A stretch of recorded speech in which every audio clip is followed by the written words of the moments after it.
तामुलपुरनि सेसाफानि पलासगुरियाव हाग्रानि मैदेर आरो सुबुंनि गेजेराव दावहा। गोबाव समनिफ्रायनो तामुलपुर ओनसोलाव हाग्रानि मैदेर आरो सुबुंनि गेजेराव दावहा जाबाय थानाया दिनैसिम जोबनानै थाङाखै। दिनैबो थांनाय हरनि समाव हाग्रानि मैदेरा तामुलपुर जिल्लानि सेसाफानि पलासगुरियाव देउलि बसुमतारीनि माइ दोनग्रा न'नि बेराखौ बोफायनानै जानो थाखाय थिनानै दोननाय माइखौ खावसे जालाङो, लोगोसे मालमाथा लाइ लथरफोरखौ लेथेर फिथेर खालामनानै गालाङो। लोगोसे सुखदेव खाख्लारिनि थाग्रा न'नि बेराखौ बोख्लायनानै गालाङो।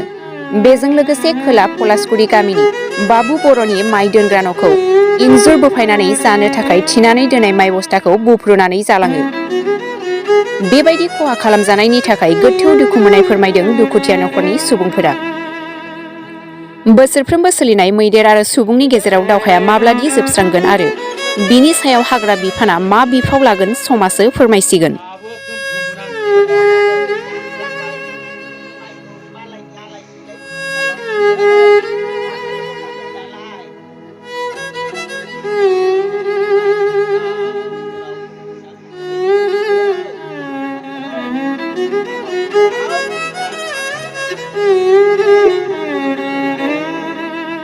मोर घर तो जंगालर बाबू आही फाले राति 11টা बजार आही फाले कते भांगी सांगा करेছি आरो धान अलप सलप बेलेग प्राय आनी फाले जमा थुब्राय लइছিল মই हितो कते खाई फाले गिছি।